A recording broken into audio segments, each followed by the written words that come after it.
Hello மக்களே, எல்லாருக்கும் happy மாலை வணக்கம். கோலம் பேசுதடி சீரீஸில் கோலம் 26. ஒரு சிஸ்டர் கமெண்ட் பண்ணியிருந்தாங்க, எனக்கு தாமரை வந்து ஒன் சைடு வருது, ஒன் சைடு வரமாட்டேங்குது அப்படின்னு சொல்லிட்டு. அதுக்காக தான் இந்த கோலம். நீங்கள் வந்து 5 அச்சு வச்சுக்கிறதா இருந்தால் கூட வச்சுக்கலாம், இல்லை 3 டாட் ஓகேனாலும் ஓகே தான். நான் 3 டாட் வச்சு தான் உங்களுக்கு போட்டு காமிச்சிருக்கேன். ஃபஸ்ட்டு வந்து டபுள் சைடும் வந்து சேமாக வந்துடுச்சுன்னா அதுக்கப்புறம் வர வர அந்த இதழ் வந்து கரெக்டாக வந்துடும். நீங்கள் உங்களுக்கு அப்படியும் வரல அப்படின்னா நீங்கள் கமெண்ட் பண்ணுங்கள், நான் வந்து இன்னொரு வீடியோ கூட போட்டு ஷேர் பண்ணுறேன்.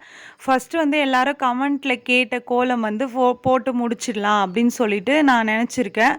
அதெல்லாம் முடிச்சுட்டு அதுக்கப்புறம் நானாக ஓனாக க்ரியேட் பண்ணி போடுறேன், ஓகேவா? அதனால தான் அவங்களுக்கு வந்து தாமரை ஒன் சைடு வரல அப்படின்னு சொல்லவே தான் நான் இந்த கோலம் போட்டேன். அப்படி இல்லைன்னா நீங்கள் இதழ் போடாமல் சைடில் ஏதோ அப்படியே மொட்டையாக முடிச்சிருக்கேன் பார்த்தீங்களா? 2 இதழ் போட்டுட்டு 3ஆவதாக முடிச்சிருக்கேன் பாருங்கள்.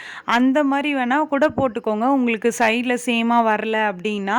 அப்படி இல்லைன்னா நீங்கள் புள்ளி வச்சு போட்டிங்கன்னா பெஸ்ட்டு. டாட் வச்சுருக்கல, அந்த டாட்லேயே ஃபாலோ பண்ணி போட்டிங்கன்னா ஈஸியாக வரும். நீங்கள் வேணால் ட்ரை பண்ணி பாருங்கள்.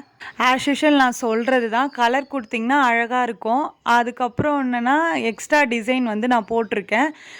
அப்படியே ப்ளைனாக தாமரை மட்டும் விட்டால் ஒரு மாதிரியாக இருக்குது அப்படின்றதுக்காக எக்ஸ்ட்ரா டிசைன் நான் போட்டிருக்கேன். நெக்ஸ்ட்டு என்ன கோலம் வேணும் அப்படின்னு சொல்லிட்டு கமெண்ட்டில் சொல்லுங்கள். இந்த கோலத்தை பற்றின உங்களோட கருத்தை கமெண்ட்டில் சொல்லுங்கள். ஓகே மக்களே, இந்த வீடியோ உங்களுக்கு பிடிச்சிருந்தா மறக்காமல் சுந்தருமா ஜெயந்தி சேனலை சப்ஸ்கிரைப் பண்ணிக்கோங்க. இந்த கோலம் பிடிச்சிருந்தா இந்த வீடியோவுக்கு லைக் பண்ணிக்கோங்க. பாய் பாய்.